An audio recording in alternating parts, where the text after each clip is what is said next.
Hello guys 2022 TNPSC group ஒன்ல கேட்கப்பட்ட polity ரிலேட்டடான கொஸ்டின்ஸ் தான் பார்க்க போகிறோம். ஃபர்ஸ்ட் கொஸ்டின், எந்த சட்டங்கள் சூழ்நிலை கருதி மாநில அரசுகளை மத்திய அரசு கட்டுப்படுத்தும் அதிகாரங்கள் கூறுகின்றன? சரத்து 368 மற்றும் 313, சரத்து 356, 323, சரத்து 365, 256, 257, சரத்து 349, 350. Which article that describes situation and confer power to union government to claim control over states? Answer வந்து என்னன்னா ஆப்ஷன் சி, சரத்து 365, 256, 257. நெக்ஸ்ட் கொஸ்டின்,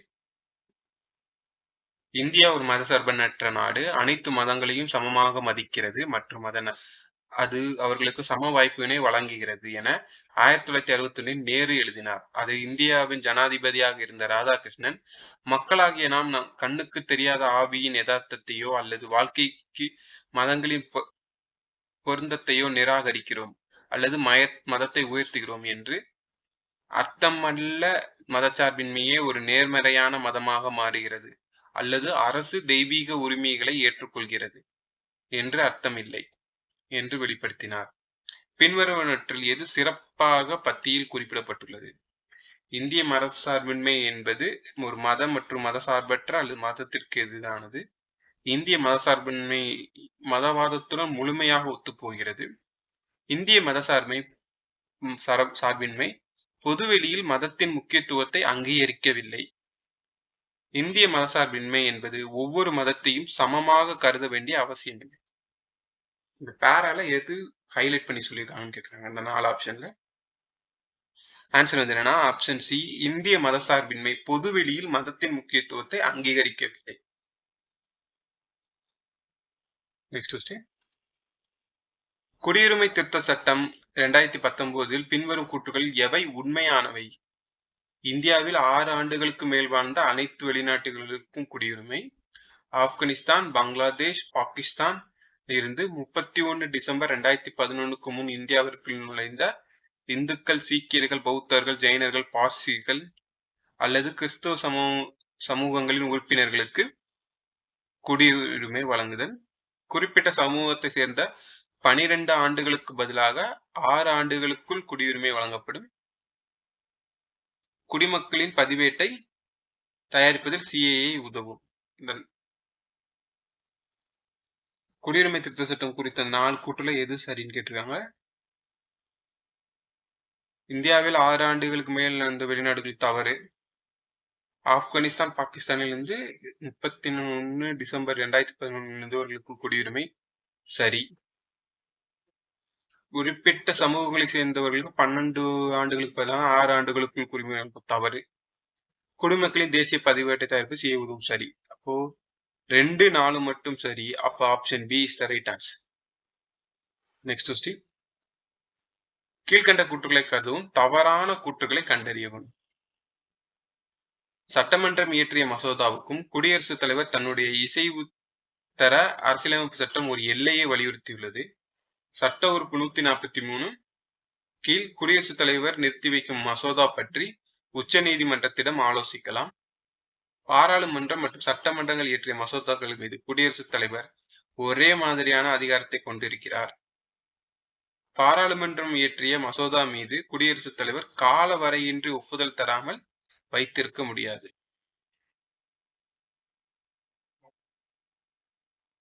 இந்த 4ல தவறானது எதுன்னு கேட்டிருக்காங்க.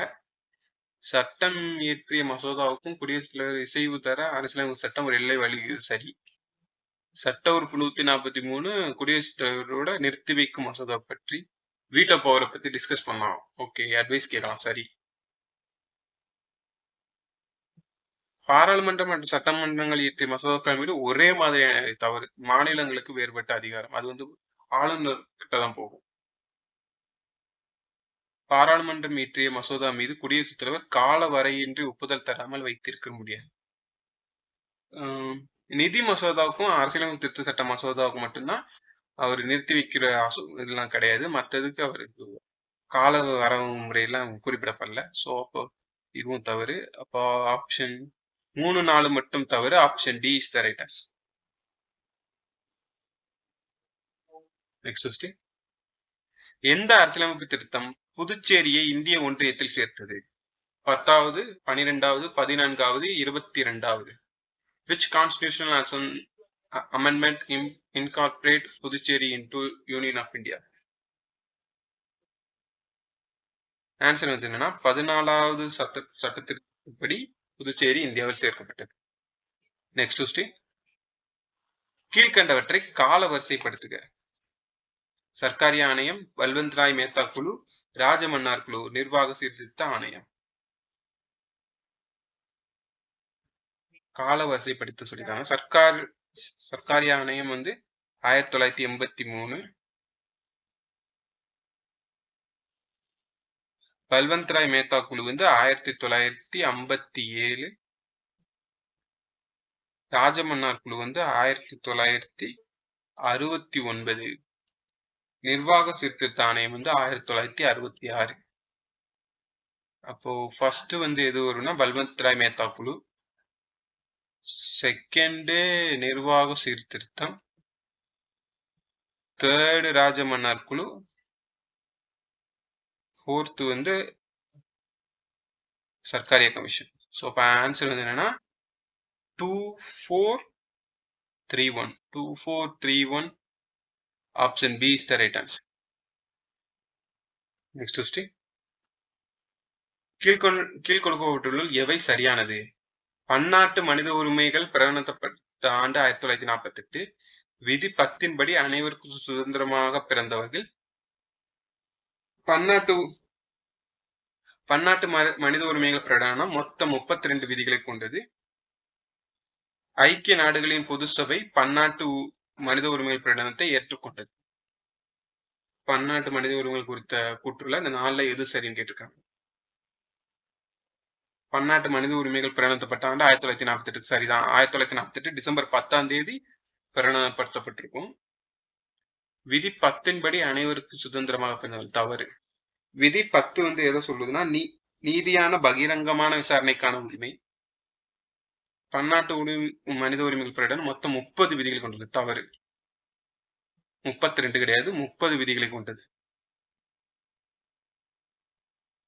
ஐக்கிய நாடுகளின் பொது சபை பன்னாட்டு மனித உரிமை பிரகடனத்தை ஏற்றுக்கொண்டது சரி. ஸோ இப்போ ஆன்சர் வந்து 1, 4 மட்டும் சரி. Option C is the right answer. Next question, இந்தியாவின் யூனியன் பிரதேசங்கள் பற்றி பின்வரும் கூற்றுகளில் எது உண்மை? 26 ஜனவரி 2020 முதல் தாத்ரா மற்றும் நாகர்வேலி மற்றும் டையூ டாமன் ஆகியவை ஒரே பிரதேசமாக இணைக்கப்பட்டன. அரசியலமைப்பின் பகுதி 7 239, 241 வரையிலான பிரிவுகள் யூனியன் பிரதேசங்களை தொடர்பானவை. முந்தைய மாநிலமான ஜம்மு அண்ட் காஷ்மீரின் 2 யூனியன் பிரதேசங்கள் லடாக் மற்றும் ஜம்மு காஷ்மீர் ஆகும். இந்தியாவின் மிகப்பெரிய யூனியன் பிரதேசம் அந்தமான் நிக்கோபார் தீவுகள் ஆகும். யூனியன் பிரதேசம் பற்ற கூற்றுல எது சரின்னு கேட்டிருக்காங்க. 4 கூற்றுல தாத்ரா நாகர்வேலி டையூ டாமன் 26 ஜனவரி 2020 பிரதேசமாக்கப்பட்ட சரி. அரசியலமைப்பின் 7வது பகுதியில் 239, 240 யூனியன் பிரதேசங்கள் வந்து 7வது பகுதி கிடையாது, 8வது பகுதியில 239, 241 வரையில குறிக்கப்பட்டிருக்கும். அப்ப இது தவறு. முந்தைய மாநிலமான ஜம்மு காஷ்மீரின் 2 யூனியன் பிரதேசங்கள் லடாக் மற்றும் ஜம்மு காஷ்மீர் ஆகும் சரி. இந்தியாவின் மிகப்பெரிய யூனியன் பிரதேசம் அந்தமான் மற்றும் நிக்கோபார் தீவுகள் தவறு. ஜம்மு அண்ட் காஷ்மீர். ஸோ இப்போ ஆன்சர் வந்து என்னன்னா 1, 3 மட்டும் சரி. Option B is the right answer. Next question, கீழ்கண்டவற்றுள் எவை தவறாக பொருத்தப்பட்டுள்ளன? சரத்து 321 நீதிமன்றத்தில் குடியரசுத் தலைவருக்கு எதிராக குற்றவியல் நடவடிக்கையிலிருந்து பாதுகாப்பை பெறுகிறது. சரத்து 352 தேசிய நெருக்கடி கால பிரகடனம். சரத்து 356 மாநிலத்தில் குடியரசுத் தலைவர் ஆட்சி. சரத்து 360 நிதி ஆணை. இந்த 4ல எது தவறா பொருத்தப்பட்டிருக்கிறான்? 361 வந்து குடியரசுத் தலைவருக்கு குற்றவியல் பாதுகாப்பை தருகிறது சரி. 352 தேசிய பிரகடனம் நெருக்கடி கால பிரகடனம் சரி. 356 மாநிலத்தில் குடியரசுத் தலைவர் ஆட்சி சரி. 360 நிதி ஆணையம் தவறு. 360 வந்து நிதி அவசர அவசர நிலை பிரகடனம். அப்போ 4 மட்டும் தவறு. Option D is the right answer. அடிப்படை உரிமைகள் இவ்வாறு விவரிக்கப்படுகிறது. இந்திய மக்களின் உரிமைகள் சாசனம், அரசியலமைப்பின் மனசாட்சி, அரசியலமைப்பின் ஆன்மா, அரசியலமைப்பின் உரிமைகள் மசோதாவின் உத்வேகம். அடிப்படை உரிமைகளான இந்த 4 கூற்றுல எது எது சரின்னு கேட்டிருக்காங்க. அடிப்படை உரிமை இந்திய மக்களின் உரிமைகள் சாசனம் சரி, அரசியலமைப்பு மனசாட்சி சரி, அரசியலமைப்பின் ஆன்மான்னு சொல்றது சரி, அரசியலமைப்பின் உரிமைகள் மற்றும் மசோதாவின் உத்வேகம் சரி. அப்போ 1, 2, 3 மற்றும் 4 சரி. அப்போ option D is the right answer. Next question. மாநில முதலமைச்சர் தொடர்பான கீழ்காணும் அரசமைப்பு விதிகளை பொறுத்துக. ஆளுநருக்கு உதவி மற்றும் ஆலோசனை கூறும் குழு, அமைச்சர்கள் தொடர்பான பிற அம்சங்கள், மாநில அரசாங்கத்தின் அலுவல்களை நடத்தல், மாநில அரசுகளுக்கு தகவல் தெரிவித்தல் உள்ளிட்ட முதலமைச்சரின் பணிகள். அரசியலமைப்பு விதி 124, 126, 127, 123. ஆளுநருக்கு உதவி மற்றும் ஆலோசனை கூறும் அமைச்சர் குழு 4, விதி 163. சரி. அமைச்சர்கள் தொடர்பான பிற அம்சங்கள் 164. மாநில அரசாங்கத்தின் அலுவலை நடத்தல் 166. மாநில ஆளுநருக்கு தகவல் தெரிவித்தல் உள்ளிட்ட முதலமைச்சர் பணிகள் 167. So answer 4123. 4123 option D is the right answer. Next question. கீழ்காண்பவற்றை பொறுத்துக. குழு தேர்தல் சீர்திருத்தங்கள் தொடர்பான கோஸ்வாமி குழு, ஓவரா குழு, இந்திய நிதியளிப்பு மூலியமாக தேர்தல்களை பற்றிய இந்திரஜித் குப்தா குழு, இரண்டாவது நிர்வாக சீர்திருத்த ஆணையம் 1993, 1998, 2008, 1903. தேர்தல் சீர்திருத்தம் தொடர்பான கோஸ்வாமி குழு 1990, ஓரா குழு 1993, அரசியலமைப்பின் நிதி மூலமாக தேர்தல் பற்றிய இந்திரஜித் குப்தா குழு 1998, இரண்டாவது நிர்வாக சீர்திருத்த ஆணையம் 2008. ஸோ ஆன்சர் என்னன்னா 4123. Option D is the right answer. Next question. மாநில ஆளுநரின் நீதிமன்ற அதிகாரம் குறித்து கீழ்கண்ட கூற்றுகளை கருதுக.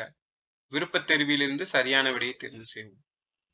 துணிவு மன்னிப்பு அளிக்கும் அதிகாரம் 126வது சட்ட உறுப்பின் கீழ் மிகவும் விரிவானது. அது எந்த எல்லையும் கொண்டிருக்கவில்லை. காரணம் அவரோ அறிவை நன்கு செலுத்தி ஆராய பொழுதும் உரிய நம்பகமான ஆவணங்களை பரிசீலிக்காத பொழுதும் அத்துமீறு உணர்வுக்கு ஆட்பட்டிருக்கும் போது நீதி புலனாய்வு என்பது சாத்தியமானதாகும். கூற்று காரணம் 2 கொடுத்துருக்காங்க. 2ல எது சரின்னு கேட்டிருக்காங்க.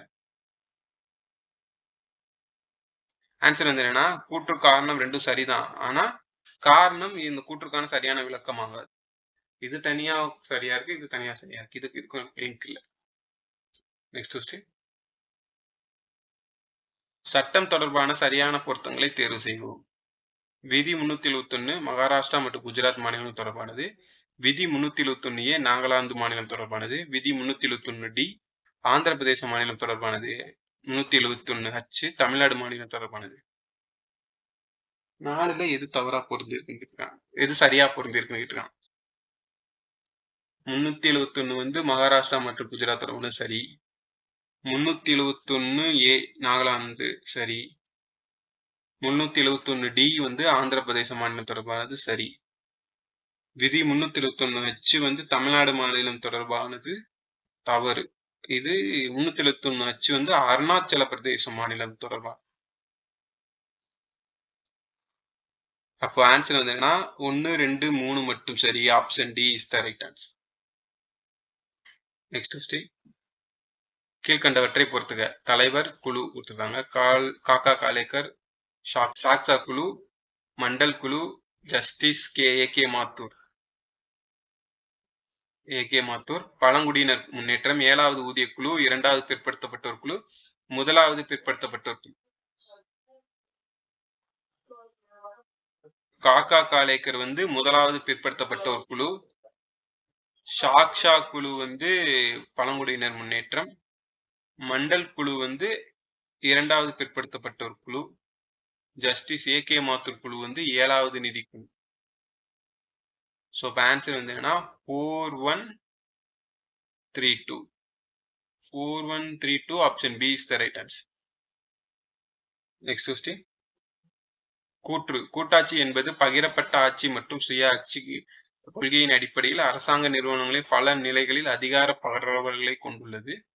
காரணம், கூட்டாட்சிகள் அரசியல், சமூக, பொருளாதார சூழலுக்கேற்ப தம்மை தொடர்ச்சியாக சரி செய்து தவமைத்துக் கொள்கின்றன. இந்த கூற்று காரணம்ல எது சரின்னு கேட்டிருக்காங்க. ஆன்சர் வந்து என்னன்னா கூற்று காரணம் ரெண்டும் சரிதான். காரணமானது கூற்றுக்கான விளக்கம். Next question. பின்வருவனவற்றுள் தவறாக இணைக்கப்பட்டவை எவை? சுற்றுச்சூழலை பாதுகாக்க அரசு மற்றும் தனிநபரின் கடமை 48A. அனைத்து குழந்தைகளுக்கும் 14 வயது முடியும் வரை குழந்தை பருவ பராமரிப்பு மற்றும் கல்வி வழங்குதல் விதி 45. மாநிலத்தின் பொது சேவைகளின் நிர்வாகத்திலிருந்து தனி நிதித்துறை விதி 39. தன்னார்வ உருவாக்கம் கூட்டுறவு சங்கங்களின் தன்னாட்சி செயல்பாடு விதி 44. இந்த 4ல எது தவறா இணைக்கப்பட்டு இருக்காங்க? சுற்றுச்சூழலை பாதுகாக்க அரசு மற்றும் தனிநபரின் கடை 48A சரி. அனைத்து குழந்தைகளுக்கும் 14 வயது முடிவுன குழந்தை பராமரிப்பு கல்வி 45 சரி. மாநிலத்தில் பொது சேவைகளிலிருந்து நிர்வாகத்துறை தனியாக பிரித்தெடுத்து 39 தவறு. தன்னார்வ உருவாக்கம் கூட்டுறவு சங்கங்களின் தன்னாட்சி செயல்பாடு வந்து விதி 44 தவறு. ஸோ இப்போ ஆன்சர் வந்து என்னன்னா 3, 4 மட்டும் தவறு. Option D is the right. Next question. கூற்று சட்டத்தின் ஆட்சி என்பது அரசு மற்றும் தனி நிறுவனங்களில் உள்ள அனைவரும் மற்றும் அரசு மற்றும் பிற நிறுவனங்களுக்கு மக்களால் இயற்றப்பட்ட சட்டத்திற்கு பொறுப்பானவர்கள்.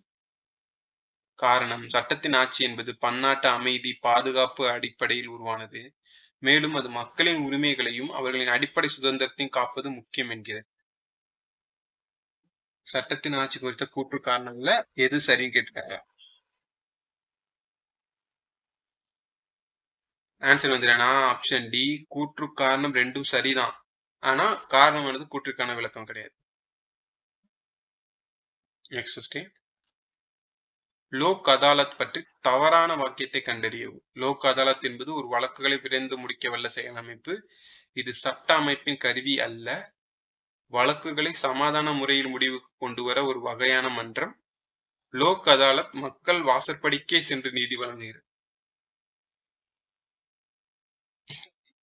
4ல எது தவறானது கேட்டிருக்காங்க. லோக் அதாலத் என்பது சட்ட அமைப்பின் கருவி அல்ல. இதுதான் தவறு. மற்றதெல்லாம் சரிதான். அப்ப option B is the right answer. Next question. மாநில ஆளுநர் பற்றி கீழ்கண்ட வாக்கியங்களில் எவை தவறானது? மாநில தலைமை வழக்கறிஞர்களை நியமிக்கிறார். மாநில பல்கலைக்கழக வேந்தர்களை நியமிக்கிறார். முதலமைச்சரை நியமிக்கிறார். மாநில தேர்தல் அதிகாரியை நியமிக்கிறார். ஆளுநர் பற்றில எது தவறானது கேட்டிருக்காங்க. மாநில தலைமை வழக்கறிஞர் நியமிக்க சரி. மாநில பல்கலைக்கழக வேந்தரை நியமிக்கிறார் தவறு. ஆக்சுவலா மாநிலத்தில் இருக்க பல்கலைக்கழகங்களுக்கு ஆளுநர் தான் வேந்தர். துணை வேந்தரை தான் நியமிப்பார். அதுவும் இப்ப தமிழ்நாடு அரசு தான் நியமிக்குது. அதுல கொஞ்சம் பிரச்சனை போயிட்டு. முதலமைச்சர் நியமிக்கிறா சரி.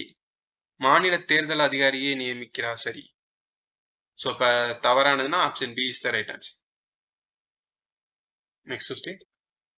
கீழ்கண்டவற்றை பொறுத்துக.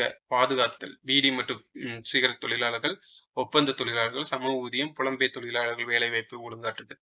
இயற்றப்பட்ட ஆண்டுகள் 1979, 1976, 1970, 1970. இந்த சைடு சிறப்பு சட்டங்கள் கொடுத்துருக்காங்க. அது இயற்றப்பட்ட ஆண்டுகள் கொடுத்துருக்காங்க. இது ரெண்டையும் பொறுத்துக்க சொல்லியிருக்காங்க.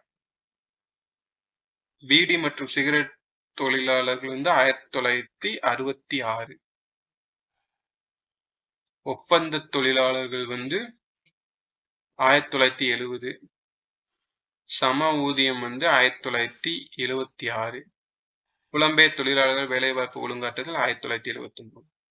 ஸோ இப்போ ஆன்சர் என்னன்னா 4321. Next question. சுதந்திர இந்தியாவிற்கு ஒரு அரசமைப்பு சட்டம் வேண்டும் என்று முதலில் பரிந்துரைத்தவர்.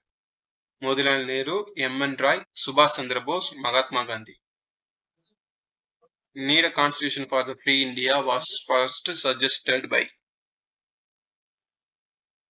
ஆன்சர் வந்து என்னன்னா ஆப்ஷன் பி எம்.என். ராய்.